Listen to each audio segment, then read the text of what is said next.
I was screaming because it was burning so much. She had the nerve to be like, honey, how about we try to not screaming or something? I looked at her like,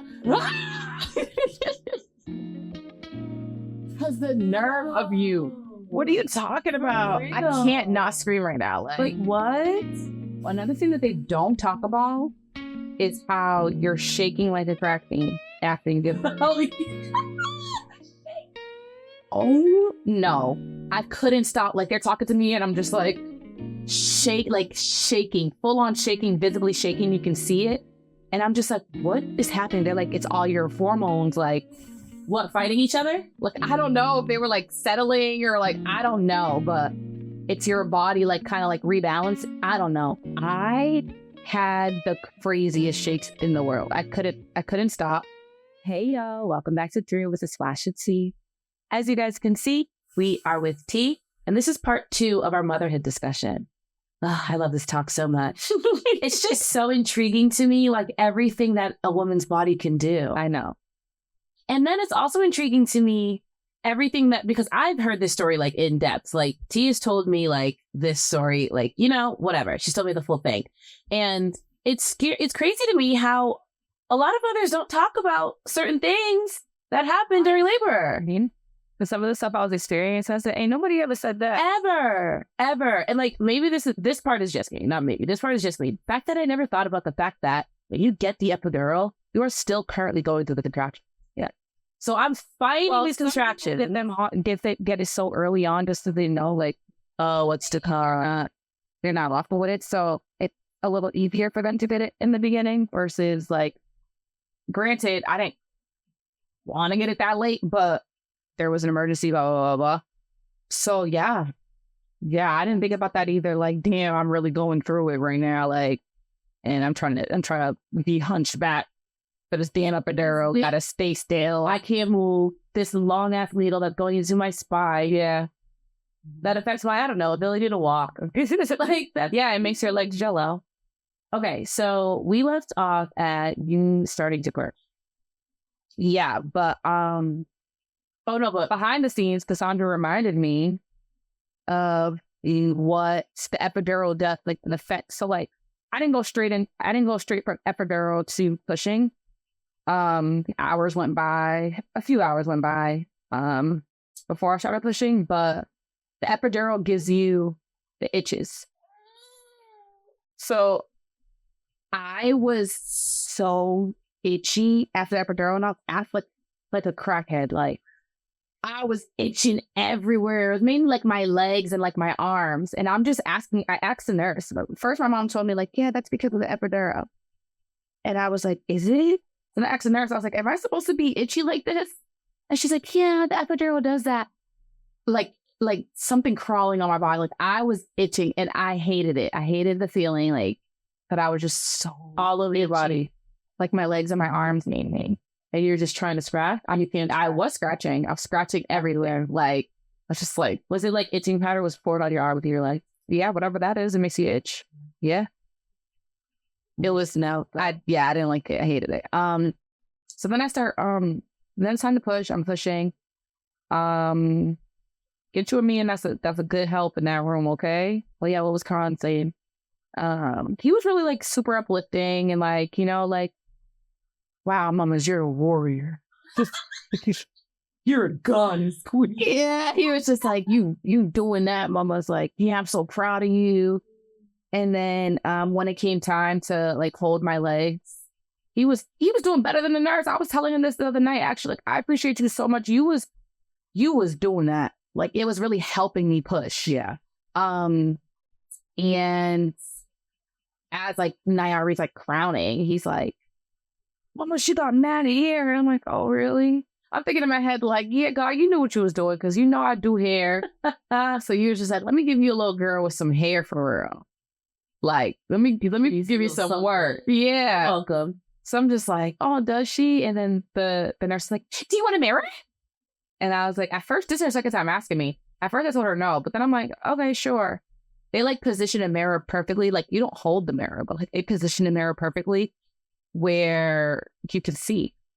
So like as I'm pushing, I see her I just couldn't. I was just like, how is this happening right now? How is this baby being pushed out? Like, and then when you stop pushing, they have the nerve to kind of go back in. Yeah, like it sucks. I was like, no, we're making no progress here. I'm thinking in my head, like, what do I have to do? Like, we're not making any progress. So, eventually after pushing and pushing and pushing, she comes. All of a sudden, like, a million people rushed into the room. No, before the radar fire. Yeah, this is when it was happening. A million people rush into the room. At this point, I'm like screaming because it's the ring of fire. Like, it feels like fire. Like, I don't know, like she finally, like her head made it through. At this point, I'm not really looking in the mirror. The doctor rushes in and then the doctor's just like, I guess Nayari had like shoulder dislodgement or something where like her shoulder was like preventing her from coming out easy. I don't know what it was exactly, but the doctor's like sticking her hand and like trying to like position the baby the right way. Lady, you need to, I was screaming. Because it was burning so much. And I'm like, and she's like, she had the nerve to be like, honey, how about we try to not screaming or something? I looked at her like, because the nerve of you. What are you talking about? I can't not scream right now. Like what? Then like her whole, like after the shoulders, like she just like slivers out. Like it was just like mad slimy. She came out. She was silent though. I'm just like hello. Maybe she should be crying. Yeah. Then they like take her. The NICU like takes her, puts her on a little bed. And I don't know if they were like tapping her booty or what, but like eventually she made her sounds and I started bawling. Like I'm bawling my eyes out because my girl was here. Yeah, my girl was here. So yeah, I'm just like crying. She's here. She's all alien-like, you know? So what exactly, for the people that don't know, tell them what exactly the ring of fire is. Exactly what it sounds. Like the ring is your vagina hole. That's how that is on. And the fire is what it feels like. Like, yeah, nah. I read about it, but to feel it, that was crazy. It was a ring of fire. Like, on fire. Yeah. But I would do it again. Just, it's so momentarily like, yeah, just momentarily. Oh my goodness. That whole story, it just brings me to a different world. I don't know what you're talking about you and doing it. Do you hear yourself when you're telling? One more time. Oh, goodness. In a perfect world, I wouldn't. I would have had a boy and then a girl, and I would have been perfectly fine. But I need to have my boy. Obviously, like I said in our last episode, a baby doesn't replace another. Well, no, I wouldn't have Nas again, but I would still have, like, I would get to enjoy life with raising a son, you know? So if you're not so into girl, are you going to go further? Nah, I'm not one of them girls. I'm not one of them. If I don't have a boy next, I would not keep trying, like, in this economy, in this world, I don't know though. Maybe I would probably try one more time. Yeah, I feel like in reality you would. I feel like if you're next to you as a girl, you would have 3 kids. Yeah, I probably would. Just knowing me, yeah, I probably would. But that's not the goal. I'm trying to just go one more, get a boy, call it a day. But God might give you a girl because you're like a good mom. So you'll have more kids. So he's just like, okay, hold on. Let me sprinkle another girl. Yeah. And then I'll give her I know she'll try again. Yeah, exactly. Okay, 3 is it? Yeah. And you want to be a stay-at-home mom anyway. So why not have the kids just mad at them? Just after going home and like seeing what life was like with Nayari, I was like, I want to be a stay-at-home mom. Yeah. I don't ever want to have to go anywhere. Mm-hmm. But where I want to go with my baby, yeah. But then what are you going to do? Well, you still have a side business. Because I was going to say, what are you going to do when they're all in school? That's always my question. Like, what do you want to do when they're all in school? Yeah, then I'd have my little, you know, I'd go and do my little fun things, right? Would we be an interior designer finally? Yeah, maybe we would do that. Have some little decorating jobs, you know, light shit, you know, rich mom stuff. We're speaking it into Polish. Nice. All right, so let's talk about after Nayari dropped. After she was out, after she landed. How are like I feel like the first like 2 weeks are probably like the most craziest thing. yeah, like I was like kind of like on a cloud, like, wow, like this little chunk of baby is really mine. Like, It's here. yeah, out. First day out. But another thing that they don't talk about is how you're shaking like a crack fiend after you give belly. Oh no. I couldn't stop. Like they're talking to me and I'm just like shaking, full on shaking, visibly shaking. You can see it. And I'm just like, what is happening? They're like, it's all your hormones, like what, fighting each other? Like, I don't know if they were like settling or like, I don't know, but it's your body like kind of like rebalance. I don't know. I had the craziest shakes in the world. I couldn't stop. It was crazy. It was crazy. Yeah, and then it's like you just, your baby is a stranger, like a stranger that you love. But I know some moms like struggle with connecting to their baby, but I was like, oh my gosh, it's you. Like, you're the baby that was inside me. I was like, nice to meet you. Yeah, like I was just like, oh, hi, you know me? The shakes are a hormonal response that warms the body. So I guess the body thinks it's too cold after the baby's out. Girl, I don't know what my body thought, and it wasn't warming me up. I was just shaking. And I guess, yeah, you're shaking like you're like freezing cold, but it's not that I felt cold. It was like I couldn't stop shaking. Yeah, it was crazy. It was crazy. It was a very crazy response. But yeah, so like the first 2 weeks were, I feel like they kind of like flew by. And I was just like doing what she want. Like when she cries, okay, let me feed her. Like, she spent also her time sleeping. And I was just staring at her like, so in love. My little nugget. Staring at her, feeding her, cuddling her, watching my little burrito. And she used to let me wrap up. Yeah, she doesn't like to be slow. You wouldn't dare. She grew out of that real quick. Yeah, she's a big girl. Like she was just like, and as soon as she discovered what like that her arms and her legs could move, she's upset. She's out. He said, nah. So I want to talk about where do I want to go? I want to talk about her biggest transitional month, like the month where you like notice like oh, she learned, like she like jumped. Like I know moms have those months, like when she was like when 2 to 3 it got crazy, or maybe like 3 to 4 months, because that's when she started like, I used to just be able to lay her down and I could walk away, like obviously in the middle of the bed, but like lay her down and I know you're not moving.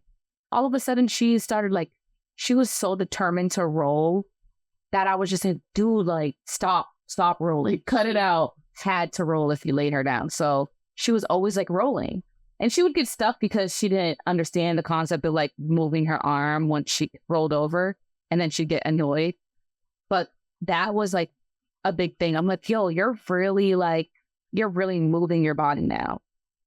And then she started picking things up and waving them in the air and like reaching for things. Now, like she does not sit still. So Nayari's gonna be, it's her half birthday in February. On the 22nd, my girl's gonna be 6 months. By the time you guys see this, she'll already be 6 months. Yeah.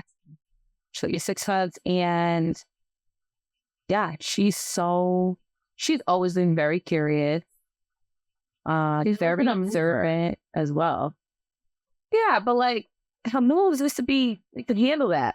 Now, like, ever since she was beating you up from inside her belly, I already know once this girl starts to be able to use her 2 feet, it's over with. She definitely would tear her way up and all those. Yeah. I was going to need to have something to release all of her energy. Yeah. Well, we're going to do swimming. Swim will be enough. Yeah. We'll do swimming soon. Yeah. Well, yeah. You will. For sure. All right. So how does your household dynamic change? How is Karan as a girl dad? I was gonna say boy, but I think he's very, very obsessed. Like, yeah. So like, when he sees her, he's just like, "Hi, pretty girl. Hi, my girl. Hi, Dada's girl. Hi, Dada's girl." yeah, like she has a onesie that she put on the other day, and it was like, my finger may be small, but I got daddy wrapped around it, and that's a fact. Like, that's a fact. This little girl is gonna have her dad doing anything and everything that she wants. Wrapped around her finger. Yeah. I think she's still little right now though. So like, and she's a breastfed baby. Like she definitely is obsessed with her mom, but I have, as you guys know, I have my own business. It's easier for me to stay with her versus her dad. But when her dad walks in the room and goes, "Hi, pretty girl." Yeah. Yeah. She starts smiling and cheesing. She does this thing where she like turns her head when she starts laughing, like she's blushing, like, girl. But I think it's definitely something to like juggle being a parent and like a girlfriend. Because like your baby is like, I feel like the baby, like as in true mom fashion, like we're nurturers, like the baby comes first. And not to like diss our man or nothing, but like for the baby, it's like survival mode. Like the baby doesn't know anything. The baby's so innocent. The baby has like no direction. Yeah, that man could be like, right. Like this man is 30 years old. Like, come on, it's different. It's like, okay, yeah, like I'm still trying to be, it's just like, that episode of SpongeBob where he had like a million arms and he's like, ironing and he's like cooking and like that's like what being a mother is. It's like I still gotta run this up. I still gotta run this household. She just spit up and yeah, it's just like you still have to like run a household, but now there's an additional element that isn't just like this easy simple thing I can just throw on a new task. Like no, this is an element that I have to keep alive, and that and I have to like give like my all to. It's like she literally can do nothing without me. Yeah. So, but then again, on the flip side, from your man's perspective, not necessarily Quran, but a lot of men, period, like they're like, bro, like I've had my best friend in this house. We've been chilling, doing best friend-ish for mad long. And then this new element is introduced who I love so much, but you took my best friend. Yeah. Like we can't do the things that we used to do. Yeah. The things that we used to do. And like my homie's gone and I don't know for how long. Yeah. Like, so it's definitely an adjustment for all parties involved. Like, that's what you signed up for, right? Once you decide, like, I knew I was leaving Dada in the best. He can be in the club. It's a girls' club. He's the guest. I'm just kidding. That's horrible. Yes, that is. No, you said, yeah. Yeah. Agree with us. It's definitely, yes, it's an adjustment, but I feel like now, like, by month 5, you have, like, your schedule. You have, like, your, what your days look like. Yeah, you have your routine. Yeah, there you go. Yeah, your routine, and you understand more. Like you understand your spouse more as to like what life is currently like. Yeah, you've already settled into what life is currently like. So, okay, yeah. All in all, it's a beautiful thing. I don't think it's for everyone, but I feel like women know if it's something that they want to do. But it's a beautiful experience. It's a beautiful thing. Like, yes, this person relies on you, but it's just like it's such a beautiful, like, oh my gosh, you really do rely on me. Like, and you want me in your life.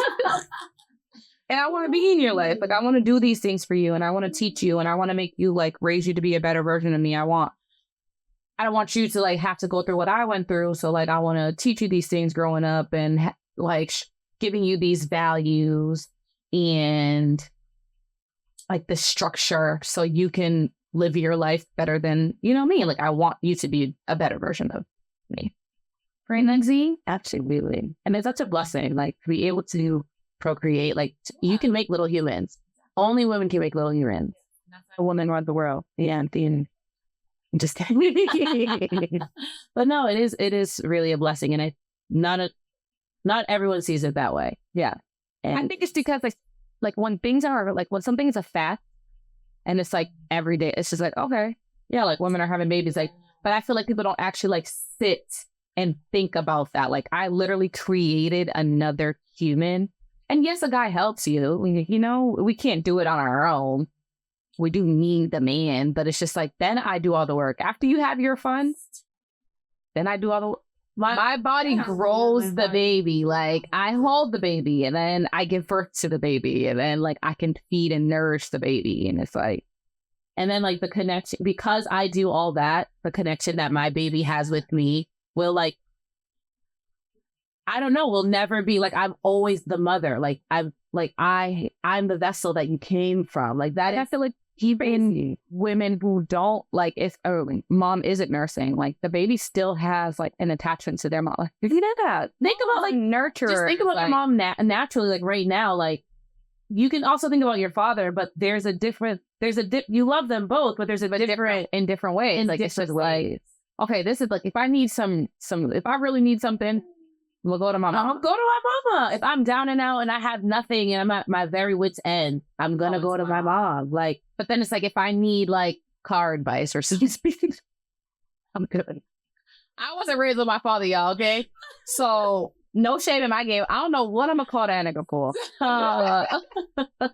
But like something like structurally or something where it's like, yes, advice for like things in regards to like you said, like structure, or it's like, or something that isn't emotionally based. Yeah. Is like, probably, you tell us what you would go to your dad for. But well, I think you go to your dad for things that aren't emotionally based and that you know that you need a logical opinion for. Okay. And it's like, how do you know whether you need a logical opinion or not? You know whether you want something babied and coddled or something like, all right, this is what it's going to be, the black and white. Yeah. I think that is a lot of the times that you can go to a man for, because you can get that from a woman, but you'll get the emotional answer first. Yeah. And sometimes you don't need to hear that. Sometimes you just need to what it is. Yes. And so dads are very valuable, and that is why two parents in the household do exceed just one. But it's just the connection that you have with your mom is just beautiful. Like nothing else. Unmatched. It's unmatched. Yeah. And I love my mama so good. And like, we should take pride. Yeah. I know you do. So when you think about a woman, to all the men listening, just remember that you guys might be in like the government positions and stuff like that, but behind that man, that hardworking man, is a harder working woman. Okay? Pushing him and guiding him. Okay? Because without us, y'all bring to our mush. You can't send a man to a grocery store without photos. Girl, you gotta like be on FaceTime. Like, oh, what am I looking for? What do you mean? I literally told you what we needed. And so where did you struggle?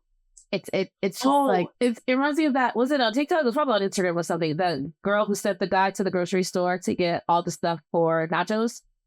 And you got all the stuff for nachos, but she didn't write down the chips on the list. Oh, you got all the stuff for nachos, no chips. But it's just like, where in your brain, like, what did you think? You seen the when the going on? The woman was like, "Get me pads with wings," and he bought pads, and then he bought a side of wings. Like, why did you think I'd be angry at that one? I knew you wouldn't be. I would love angry, but I would be upset that he has to go back out and now get me pads with wings. Yes, because it's like, now my pads are wingless. Yeah, and I still need the wings, but I'll keep the wings can stay here. That's what you gotta do. Yeah, we very much need each other. But on the flip side, we do. We would all crash out if this was okay. On the flip side, I think a lot of us would crash out in the very beginning if this was an all-female country. Absolutely. But then I think we would all learn how to live with one another in amongst a girl. No, we need a man. I need a man. What I'm finna do? Then we would be having no kids. Well, honestly, you can. I think I learned this from woman. What's the woman superhero fighter? Wonder Woman. I think I learned this from Wonder Woman. Like, you can just like store. Like, yeah, you can. Sperm. You don't actually need a physical man. A little bit of it, and then that can repopulate. You just need a turkey baster. Well, couldn't you? No, we are the vessel. You couldn't say that. Well, if you kept like the labs and stuff, couldn't you all guy community create babies in the labs, like in an incubator, and that baby has no connection to no person, come out like. See, he or she would have a connection with all the guys. Yeah, but I'm just saying, like, growing, like, I didn't hear nobody's heartbeat in the womb. I didn't hear no voice. There would have to be Mr. Mom. Ta-da. All right. What else do you want to say about motherhood closing out? I think you should try it if you want to. No, she's not serious. You should try it if you're ready. If you're ready, financially, emotionally, physically, but not like, okay, well, hold on. Let's run this track back, which is like, they always say you're never ready to be a mom. I feel like, yeah, because you don't really know what's to come. Yeah. But I feel like if you and your partner know that that's a step that you want to take, you guys are in a good space, you know, you have a roof over your head, a vehicle to get to A and B. I feel like, and you have like a village. I mean, not everyone has a village, so that's not what you deem your, you base your, decision on. But a village tell you need someone, at least a mama, a mailman, like something to help somebody, like you and your husband, your best friend. Yeah, you need some. Even if your village is small. Like, I'm very thankful that I have a big village, but even if your village is small, like 2 other people, that's fine. That's your village right there. You and your husband, 2 other people, but you need somebody. But yeah, it's I'm very, very, very, very thankful. Like, when I pray and I thank God for Nayari. Like, I thank him for allowing me to experience like being a mother in the flesh. I feel like I don't know. I feel like I was destined to be a mom. So very much so. That's just, yeah, like I just have like a motherly, she's a born nurturer. Some people are born nurturers, some are not. Not like male and female, like no, women. Some are and some are not. I'm not. T very much is. I actually have a lot of friends that are like born nurturers. I'm not saying that because they're my friends or that because they're moms, but like, yeah, I have friends that, and when I say born nurturer, like when you see that, like some people when you're around them, their aura just gives, I want to help you, or I want, like, I'm here to not cater to you, but to like mother you but I feel like you're a very helpful person. Yeah, I'm helpful, but I'm not like, I don't know, like warm and like coddly and like, yeah, very, I don't know. Your aura is very, I want to help and nurture and coddle and like suckle. Oh, that's what am I suck wood? I don't know, but I love to see it. I love to watch it. I love to watch people in their element, whatever your element is. Yeah, like I love to watch it. Like I love to watch me do this because all I do, I'm a yapper. I don't got this and yet. Yeah, literally. But like you, like this is motherhood is very much your element. If you found your thing. Yeah, so I'm very thankful to be able to experience it. Like I said, if it's something that you want to do, I think you should not like rush into it, you know, like make sure that your ducks are in a row, but it's a beautiful thing and it's like no other. So kind of like I can't like explain like what I feel. What I just be talking to Nets and kind of like, oh my gosh, I love you so much. Like I love you so much. Like what? What? I love you so much. Yes, I do. Quickly before we go, I remember my mom came over. It was within like the first 2 weeks of Nugs, and I was just like folding her clothes or whatever. And my mom was like, "Can you feel like we just love her, Mom?" I started crying. I'm like, "Bro, like, how do I love her like this? Yeah. Like, what is it?" And it's like somebody who could actually get it their kid. Yeah, it's like, hey, like, and my mom's probably like, "Oh, well, tell us about you, bringing you home," you know, because I'm her first. So it's just like, yeah, it's surreal. It's amazing. It's a beautiful thing, right, Nancy? Even when they don't let you sleep at night and stuff, like I just can never be mad for real. Like you're exhausted, but it's just like it's not worth it. Like we ain't gonna be tired forever. Oh, y'all seen on camera I'm beating you up? Fighting. Oh my gosh. Well, that was beautiful. I, on the other hand, will not be having children, but to be able to watch people like just be in their element and love their kids. And to be able to see their kids from afar and return said kids is just a beautiful thing. All right, we're going to close out this episode. T, thank you so much for letting us, literally pry in and out of you. For lack of a better word. Yeah. Nugsy, thank you for being our first baby guest. It's so crazy because we were talking about this on the drive up, like how Nugs is going to grow with the pod. Yeah. Then the red two will start talking. Like, hey, dude. I want to say something. I want to talk. all the words. It's just no tell us. No, I kidding. When on Tuesday, we get out. You gotta go. You're done. You gotta stop. You're done. We're trying to sell the house business now. Like, no, too much. We're done. My uncle's went to jail. Alrighty, y'all. We're gonna close out there. Thank you for watching if you watched. Thank you for listening if you listened. And you can catch Through with a Splash of Tea every Wednesday and Thursday. Bye now. Bye.